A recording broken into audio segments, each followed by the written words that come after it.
Hello everyone, I'm Dr. Devika Ayekpam, Assistant Professor in Sociology Program, Faculty of Humanities and Social Sciences, Assam Downtown University, Guwahati. So today we're going to talk about a very important topic, that is natural history of disease. So let's try to understand what it means.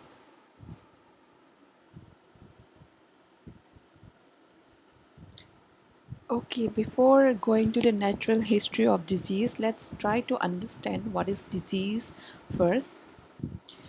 In a very simple way, a disease can be defined as a deviation from the normal health or the well-being and are characterized by various symptoms. So it means if a person is particularly affected by a disease, then he or she will be deviated from the normal health and well-being. He or she will not be feeling good, or it will be feeling disinterested in anything and will be characterized by various symptoms in his or her own lives, affecting the daily activities. So let's go to the natural history of disease. Natural history of disease refers to the progression of a disease process in an individual over time in the absence of treatment. So it means that it refers exactly to how a disease progress and what is the process in which the disease progress in an individual over from time to time in the absence of treatment. While there is no treatment taking place, how the disease process and how the disease progress in an individual in a particular body from time to time. So that is called natural history of disease. Natural history of disease represents the course of biological events between the sequential action of component causes, that is etiology, until the disease develops and the outcome occurs. The outcome may be in the term of healing or maybe passing to chronicity or death. So from here it is easy to understand that it is nothing but the representation of the biological events that is taking place over a body or in an individual body, starting from the causes, how it is being caused, that is means etiology, and how it moves on and how it progresses in the particular body and how it develops, and what is the outcome of that, that is what are the consequences occurring in a particular body because of that disease. Maybe it might end up healing, or it might end up to the chronicity, or sometimes even leading to the death also. So that is all about the natural history of disease. So let's go further to this topic. So now let's try to understand a definition.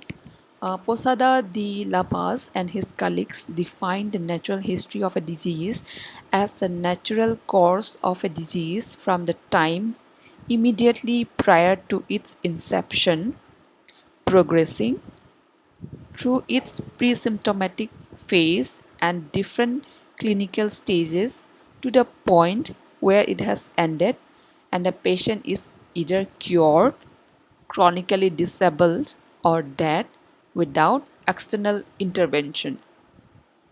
So here it is also clear that it means that uh, it is a natural course of a disease, how it moves on in a particular body or how it is existing in a particular individual from time to time, and it starts from its inception prior to that, how it when a disease has been and when a person is being infected by a disease, then we can understand how he or she got infected from that immediately prior to the inception, that what he has done or what he has, if it is because of the food, then what he or she has eaten, what he or she has drank, all these things matters. So immediately prior to the inception and further after the inception, then we need to see the progression also, how it has been progressing in that particular body, and through its pre-symptomatic, before the symptoms phase, and through different clinical stages to the point and how it has ended, and the patient is whether cured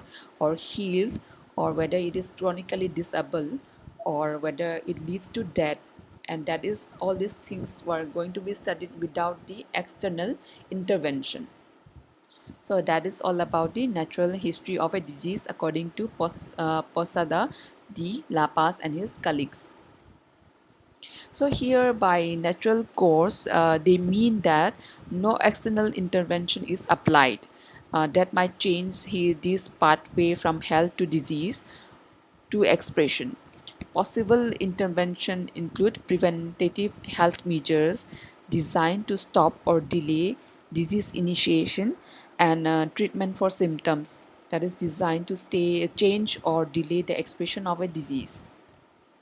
So here we can say that without the external intervention means when a person is sick or ill, then what we do is we try to give medical treatment or a medicines or treatment available, and it might change the pathway of the disease.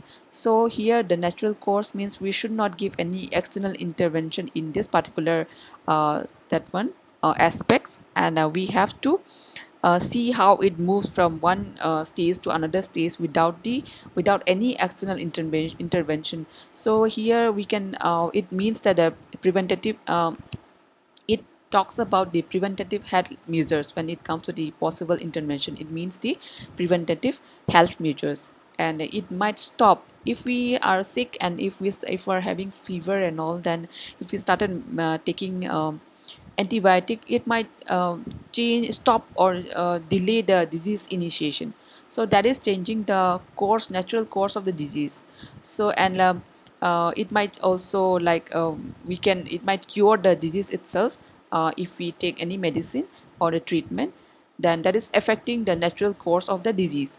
So by natural course here means that without any external intervention.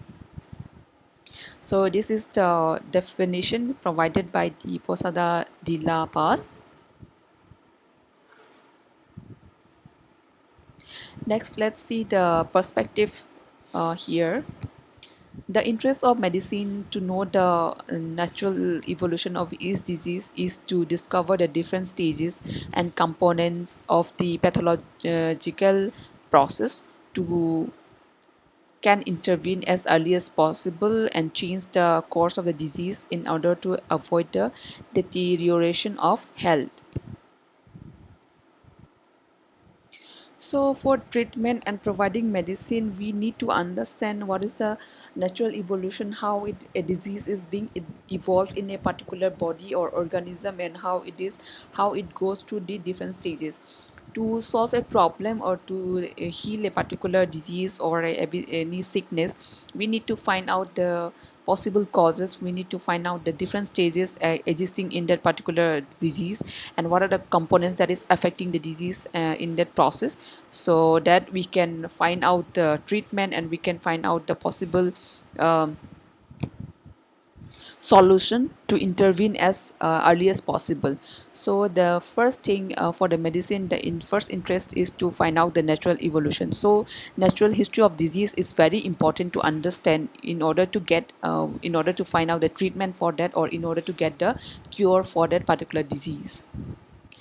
So there are two complementary perspectives to characterize the natural history of the disease, and that of the first is that of the general practitioner who go to the medical recording the entire process of each patient and can determine what that there is a new health problem and it is its peculiarities. So when a person, and when there is a patient in the hospital, and the doctor used to come for many rounds, maybe twice a day or thrice a day, they come for the rounds, and they used to check the patient, and they used to record his temperature or the symptoms that they are having, so that they can cure the patient. So through this process also, the general practitioner can try to understand or characterize the natural history of disease. And the next one is that one is the individualized vision, and the next one is the epidemiologist who go through the multiple health records that he handles, and with the support of biostatics try to discover a new disease and its evolution. And this is a population view. So epidemiologists also play a very important role in this, and they also have multiple health records through their studies and through their research.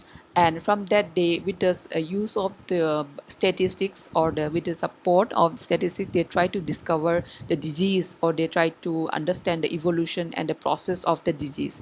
And this is one of the perspective that is existing in the natural history of disease. So this is one is a population view. So these are all about the natural history of disease. Thank you.